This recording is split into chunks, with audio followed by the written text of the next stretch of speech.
मैं इस समय ईस्ट दिल्ली की सीट पर मौजूद हूं। मेरे साथ और भी मेरी सहयोगी दिल्ली की अलग अलग सीटों पर मौजूद है, क्योंकि दिल्ली के दिल में जो होता है वो केंद्र की गद्दी पर बैठता है। हमारे साथ नई दिल्ली से अंजना ओम कश्यप मौजूद हैं, नॉर्थ ईस्ट दिल्ली से चित्रा त्रिपाठी हैं, दक्षिण दिल्ली से नेहा बाथम हमारे साथ मौजूद हैं, चांदनी चौक से अर्पिता आर्या, वेस्ट दिल्ली से शशि शर्मा और नॉर्थ वेस्ट दिल्ली से मौसमी सिंह हमारे साथ इस समय जुड़ी हुई है। दिल्ली की अलग अलग सीटों का हाल दिखाते हुए अब हम पश्चिमी दिल्ली की ओर बढ़ते हैं, जहां से शशि मेरे साथ जुड़ रही हैं। शशि, इंडिया गठबंधन हो गया, इस कारण महाबल मिश्रा का ये तो तय हो गया कि वो कम से कम जिस पक्ष में कांग्रेस है उसी पक्ष से लड़ रहे हैं, वरना उस पार्टी के नेता आम आदमी पार्टी की टिकट पर इस समय चुनाव लड़ रहे हैं। कैसा मुकाबला एक ऐसी सीट पर दिख रहा है जहां वैसे तो मुकाबला होना, कंपैरिजन हो नहीं सकता विधानसभा की स्थिति को देखते हुए, लेकिन उस विधानसभा पर कहीं पर भी बीजेपी का नामो निशान नहीं। बिल्कुल श्वेता, देखिए 10 विधानसभा की सीटें यहाँ पर आती है और 10 की 10 आम आदमी पार्टी के पास है। महाबल मिश्रा का आपने जिक्र किया, 2008 में परिसीमन में ये अस्तित्व में आई थी सीट। 2009 में जो पहला मुकाबला था वो जो विजयी हुए थे वो महाबल मिश्रा ही थे। पार्षद रहे, विधायक रहे, उसके बाद यहाँ से सांसद बने। उसके बाद 2014 से बीजेपी की आंधी चली, 2019 भी उन्हीं के पास रही। प्रवेश वर्मा का टिकट काटकर यहाँ पर कमलजीत सहरावत को इस बार टिकट दिया गया है। कमलजीत के बारे में कहा जाता है कि महिला मोर्चा से लेकर महापौर तक रही हैं, अभी भी वो द्वारिका से पार्षद है, बहुत ज्यादा महिलाओं के बीच रही है, उनके मुद्दों पर लड़ती रही है, इसीलिए बहुत ज्यादा खास हो जाता है। बहुत ज्यादा गर्मी होने की वजह से, जैसे हमारे तमाम सहयोगी बता रहे हैं कि बहुत ही कम लोग निकल रहे हैं, लेकिन यहाँ पर मैं देख रही हूँ कि बड़ी संख्या में अब कम से कम लोगों का आना जाना शुरू हुआ है। महिलाएं हैं, व्हील चेयर पर महिलाएं आ रही हैं, बच्चे अपने बुजुर्ग पेरेंट्स को पकड़कर लेकर आ रहे हैं, अब छोटे छोटे बच्चों को गोद में लेकर महिलाएं यहाँ पर वोट डालने के लिए आ रही हैं। लेकिन वाकई में मुकाबला बहुत जबरदस्त है, दिलचस्प है, क्योंकि महाबल मिश्रा के बारे में कहा जाता है कि पुराने चावल है, स्कूटी वाले बाबा के नाम से उन्हें जाना जाता है। किसी भी प्रोटोकॉल के तहत वो लोगों के बीच नहीं पहुंचते, किसी भी क्षेत्र में स्कूटी से वो पहुंच जाते हैं, लोगों के मुद्दों को सुनते हैं। ट्रैफिक और पानी, 2-3 ऐसी चीजें, मार्केट की अपनी समस्याएं हैं जिनको लेकर लोग कह रहे हैं कि बहुत ज्यादा परेशानी हमें हुई है। लोगों का कहना यह भी है कि शीला दीक्षित सरकार में जिस तरीके का काम हुआ था, बेशक 10 की 10 विधानसभा की सीटें आम आदमी पार्टी को दे दी गई हैं, लेकिन काम उस तरीके का नजर नहीं आता। तो थोड़ी नाराजगी जरूर है, लेकिन महाबल मिश्रा के लिए प्यार भी नजर आता है। कमलजीत के बारे में लोगों का कहना यह है कि महिलाएं हैं, महिला मुद्दों को सुनती हैं, लगातार लोगों के बीच बनी हुई हैं और इसीलिए उनके लिए एक तरह से खासतौर से महिलाओं के मन में थोड़ा ज्यादा प्रेम यहाँ पर हमें देखने को मिल रहा है। कुल मिलाकर अगर देखा जाए तो जो मुकाबला है वो बहुत ज्यादा कड़ा है। देखिए, यहाँ पर प्रधानमंत्री नरेंद्र मोदी की तरफ से भी प्रचार किया गया है, यहाँ पर केजरीवाल भी पहुंचे हैं महाबल मिश्रा का प्रचार करने के लिए। कुल मिलाकर इंडी गठबंधन की तरफ से महाबल मिश्रा हो या कमलजीत हो, अपने अपने मुद्दों को लेकर लोगों के बीच में लगातार वो बने रहे हैं और अब हम उम्मीद ये कर रहे हैं कि शाम होते होते शायद लोग ज्यादा बढ़ेंगे, ज्यादा आएंगे। और मौसमी इसीलिए देखिए, यहाँ पर तो एक कैंडिडेट जिसने भले पार्टी बदली लेकिन कम से कम गठबंधन के हिसाब से उसी पार्टी के साथ रहा, लेकिन यहाँ पर उदित राज जो कि 2014 में बीजेपी के टिकट पर नॉर्थ वेस्ट दिल्ली से चुनाव जीते थे, इस बार वो इंडिया गठबंधन की ओर से सामने से हैं, कांग्रेस पार्टी की ओर से सामने हैं।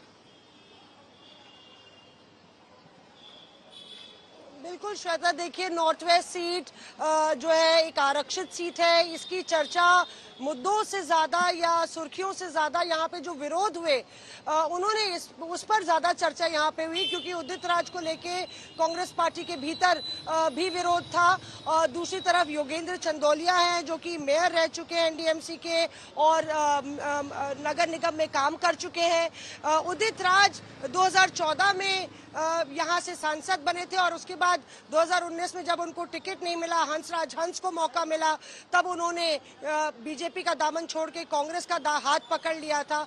अब दिलचस्प इसलिए मुकाबला है क्योंकि जिस क्षेत्र की हम बात कर रहे हैं, ये सबसे, अगर न्यू दिल्ली सबसे छोटा इलाका है तो ये नॉर्थ वेस्ट दिल्ली श्वेता सबसे बड़ा इलाका माना जाता है। यहाँ बवाना भी है, यहाँ पे नांगलोई है, मंगोलपुरी, रोहिणी, ये तमाम इलाके यहाँ पे आते हैं। अनधिकृत कॉलोनियां भी है, 125 गांव भी हैं और यहाँ पे औद्योगिक क्षेत्र भी है, तो पूरा मिक्स्ड इलाका है। और जिस बूथ पे हम खड़े हैं ये एक आदर्श बूथ है, उत्कृष्ट विद्यालय सेक्टर 15 का, रोहिणी का एक आदर्श मतदाताओं का परिचायक बन रहा है, क्योंकि लगातार हम यहाँ पे देख रहे हैं श्वेता कि मतदाताओं की कतार है। उत्सुकता देखिए, इस भीड़ से आपको पता चल जाएगी। आप सबने वोट डाला है, दिखा दीजिए अपने स्याही का निशान। सबको अनुरोध करते हैं कि वोट आके डालें, क्योंकि वोट की बहुत कीमत है, इसको पहचानो। और देखिए बाप बेटे की जोड़ी क्या अपील कर रही है। Vote for India. I am first time voter, please cast vote. Please cast your vote. आप क्या कहेंगे? वोट डालना बहुत जरूरी है देश की प्रगति के लिए, वोट जरूर बहुत जरूरी है। देखिए पूरी भीड़ है, ये लोग बहुत देर से खड़े थे और आज तक इनका सबसे लोकप्रिय चैनल है। जिस तरह से सब लोग ने कहा कि हम लोग आज तक पर का इंतजार कर रहे हैं, जरूर आएंगे और सबको अपील करेंगे। तो ना सर्दी ना गर्मी, और जिस तरह से पारा 40 पार हुआ उसके बावजूद भी रोहिणी के इलाके में खास तौर से 60% पोलिंग देखी गई है। जाहिर तौर पे मुद्दों की भी सियासत हो रही है, कहीं ना कहीं राष्ट्र के नाम पर भी यहाँ पे लोग वोट डालते हुए दिख रहे हैं। और देखना दिलचस्प होगा क्योंकि 60% से ज्यादा वोट पिछली बार 2019 में हंसराज हंस को मिला था, इस बार उनको पंजाब भेज दिया गया है। तो देखना होगा जी। अब देखिए इस बात की और यहाँ पर दिल्ली वालों की बहादुरी को भी समझिए। 44 डिग्री इस समय तापमान हो रखा है। 44 डिग्री के तापमान में आप सब निकल रहे हैं। देश के लोकतंत्र को जरूरत है आपकी। अंजना, यहाँ बड़ी तस्वीर को समझाइए, क्योंकि जिस तरीके से मौसमी भी बता रही है, मौसमी की सीट जहां पर वो नॉर्थ वेस्ट दिल्ली पर मौजूद हैं, वहां पर हम देखते हैं कैंडिडेट एक पार्टी में टिकट नहीं मिला है, दूसरी पार्टी में वो इस बार कांग्रेस पार्टी की तरफ से चुनाव लड़ रहे हैं। हालांकि 2019 में उन्हें नहीं मिला था, 2014 से उदित राज जीते थे। लेकिन दिल्ली के भीतर बीजेपी की वो स्ट्रैटेजी जहां पर वो 6 के 6 सांसदों को बदल देता है, केवल एक सांसद को रिटेन करता है, केवल कामकाज के बूते, या फिर हम ये समझें कि केंद्रीय नेतृत्व को भी उस पार्टी की समझ में आता है कि लोग देख रहे हैं देश का प्रधानमंत्री कौन होगा। इस सवाल का जवाब ढूंढते हैं जब वो वोट देते हैं।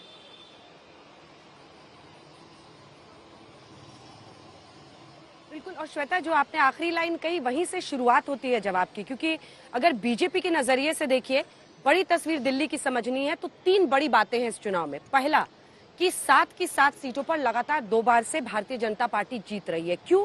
क्योंकि प्रधानमंत्री के तौर पर दिल्ली वालों को नरेंद्र मोदी पसंद है। अब बीजेपी का क्या तरीका है, वो ग्राउंड जीरो पर जाके अपने सर्वेस कराते हैं कैंडिडेट जो है उसकी विनेबिलिटी देखने के लिए। और शायद यही वजह रही कि बड़े बड़े दिग्गज, जिसमें मीनाक्षी लेखी राज्य मंत्री थी, जिसमें आप जिस सीट पर खड़ी है गौतम गंभीर की सीट, डॉक्टर हर्षवर्धन चांदनी चौक, इन सभी का टिकट काट दिया गया, क्योंकि विनेबिलिटी को लेकर क्या वो जीत सकते हैं बीजेपी के लिए दोबारा।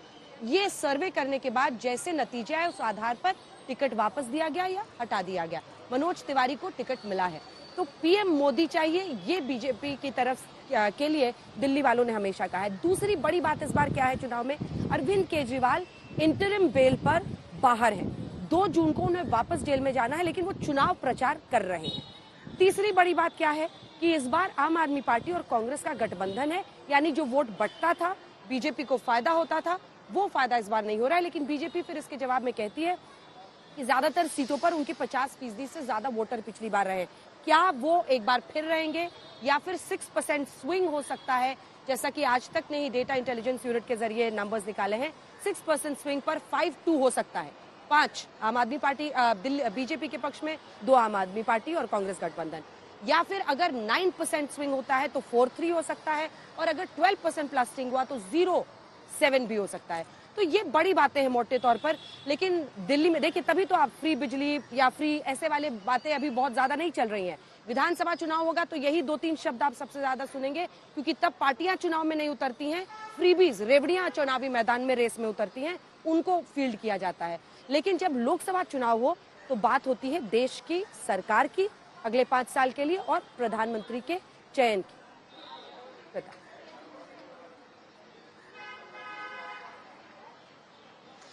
चित्रा, जिस सीट पर आप हैं वहां पर जोर शोर से दोनों तरफ से प्रचार हुआ है, और मुझे लगता है कि अगर पूरे देश की, अगर हम सोशल मीडिया को देख लें तो पूरे देश के विमर्श में इस सीट को लेकर खूब चर्चा हो जाती है। बड़े बड़े नामों के वहां पर आने से लोग इस समय इस मुकाबले पर एक तो क्या कह रहे हैं, दूसरा क्या उस मुकाबले के मद्देनजर आप आश्चर्यचकित हो रही हैं कि उतनी बड़ी संख्या में लोग वोटिंग बूथ पर नहीं आए? कि आपको उतनी बड़ी संख्या में लोग नजर नहीं आए जितना गर्मा गर्म ये मुकाबला बताया जा रहा था? चित्रा, श्वेता, इस समय जितनी गर्मी है उसके लिहाज से तो फिलहाल वोटर्स बहुत कम दिखाई दे रहे हैं, लेकिन दिल्ली की 7 सीटों की अगर मैं बात करूं तो उसके मुकाबले नॉर्थ ईस्ट दिल्ली की सबसे बेहतर स्थिति है, क्योंकि यहां पर 37% से ज्यादा का मतदान दोपहर 1 बजे तक का हो चुका है और 3 बजे का आंकड़ा जैसे ही सामने आएगा अपने दर्शकों को हम पहुंचाएंगे। यानी कि दिल्ली की 7 सीटों के मुकाबले ये ऐसी सीट है जहां पर मतदान सबसे ज्यादा अभी तक हुआ है। जहां तक आपने बात की, देखिए नॉर्थ ईस्ट दिल्ली एक ऐसी सीट, मनोज तिवारी पहले ही सुपरस्टार रहे भोजपुरी के, उनके सामने शीला दीक्षित को पिछली बार कांग्रेस पार्टी ने उतारा था, दिलीप पांडे तीसरे नंबर पर रह गए थे और दोनों की वोट शेयर को मिला दे श्वेता तो वो 42% होता है, जबकि मनोज तिवारी को 54% मिला था 2019 में। लेकिन इसके उलट स्थिति हो जाती है, आम आदमी पार्टी कांग्रेस का वोट शेयर 2014 का मिला दे तो वो बीजेपी पर भारी पड़ जाता है। मनोज तिवारी उस समय सांसद चुने गए थे, लेकिन इस बार की परिस्थिति अलग है। देखिए कन्हैया कुमार और मनोज तिवारी में क्या फर्क है। मनोज तिवारी पहले से ही सांसद हैं, 10 सालों की एंटी इनकम्बेंसी हो सकती है, लेकिन इसके बावजूद पहले से ही उनके नाम का अनाउंसमेंट करके एक लीड बीजेपी की ओर से दे दी गई उनको, ताकि वो जगह जगह जाकर चुनाव प्रचार आराम से कर सके। कन्हैया कुमार का नाम काफी देर से आया, लेकिन कन्हैया ने भी पूरी ताकत झोंकी। हमने देखा कांग्रेस पार्टी, आम आदमी पार्टी ने मिलकर के इस तरह से कन्हैया कुमार को जिताने की यहां पर अपील की है। हालांकि बीच में खबरें आती रही कि कन्हैया को लेकर जो लोकल कांग्रेस के लीडर हैं वो बहुत ज्यादा सहज नहीं है, लेकिन अरविंद केजरीवाल जब खुद ही आते हैं और कन्हैया के पक्ष में प्रचार करते हुए दिखाई देते हैं तो फिर स्थिति थोड़ी अलग हो जाती है। ऐसे में 2024 का मुद्दा क्या राष्ट्रवाद होगा, जिसको लेकर लगातार यहां पर आगे बढ़ते हुए मनोज तिवारी दिखाई दे रहे हैं। राम मंदिर के मुद्दे को उनकी ओर से उठाया गया। प्रधानमंत्री नरेंद्र मोदी के चेहरे के सहारे लगातार जन जन सीटों पर आप जाएंगे श्वेता, वहां वहां आप देखेंगे कि उम्मीदवार अपने लिए नहीं बल्कि वो नरेंद्र मोदी के लिए वोट मांगता हुआ बीजेपी की ओर से दिखाई दे रहा है। तो नरेंद्र मोदी एक ऐसा फैक्टर है जिसको देखते हुए क्या दिल्ली की जनता, क्योंकि 2014-2019 में दोनों ही समय हमने देखा था विधानसभा के आंकड़े बिल्कुल अलग हो जाते हैं, लोकसभा का आंकड़ा बिल्कुल अलग हो जाता है। यानी कि विधानसभा एकमुश्त आम आदमी पार्टी को, जबकि लोकसभा एकमुश्त यहां पर भारतीय जनता पार्टी को मिलता है। और दूसरी तरफ कन्हैया कुमार के ऊपर लगातार वो टुकड़े टुकड़े गैंग और दुनिया भर के आरोप लगाए जा रहे हैं।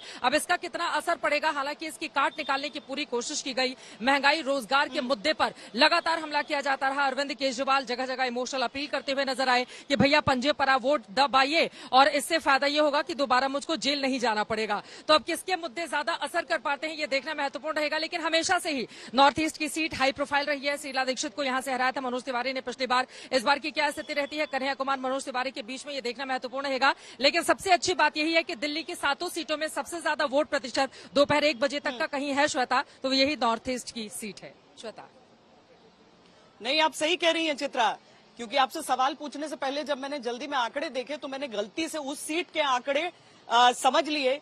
ईस्ट दिल्ली, मुझे लगता है जिस बूथ पर मैं खड़ी हूं ये एक अपवाद है, क्योंकि ईस्ट दिल्ली में सबसे कम संख्या दोपहर 1 बजे तक दर्ज की गई थी, जो 22.41%।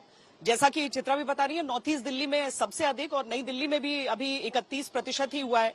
तो दक्षिण दिल्ली की ओर चलते हैं, जहां पर अभी तक लगभग 33.5% 1 बजे दोपहर तक मतदान दर्ज हुआ है दिल्ली की 7 सीटों को अगर हम देखें। नेहा, कुछ ऐसा लग रहा है कि 4 बज रहे हैं, अब धीरे धीरे लोग सोचें कि अब इससे पहले की वोटिंग बंद हो, निकलें जरा।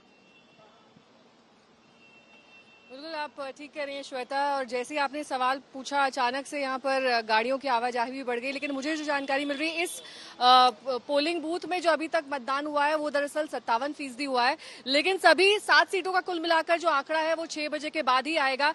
लेकिन दिल्ली वालों को ये गौर करना होगा कि अगर वो देश का प्रधानमंत्री चुन रहे हैं और यहाँ पर बढ़ चढ़कर वोटिंग में हिस्सा नहीं ले रहे हैं तो आने वाले वक्त में उन्हें शिकायत करने का भी कोई हक नहीं है। अब जो बात चित्रा ने कही थी उसी को आगे बढ़ाते हुए कि अरविंद केजरीवाल फैक्टर यहाँ पर बहुत महत्वपूर्ण है, क्योंकि अरविंद केजरीवाल यहाँ की विधानसभा राजनीति में तो छाए रहते हैं, लेकिन लोकसभा में जब वो कांग्रेस के साथ हाथ मिलकर चुनाव लड़ रहे हैं तो क्या उनका जेल से बाहर आना उनकी पार्टी के लिए और गठबंधन के लिए बेटर काम करता है, या फिर अगर वो जेल के अंदर रहते तो एक सिंपैथी फैक्टर उनको मिलता। ये जब नतीजे आएंगे तो यहाँ से साफ हो जाएगा।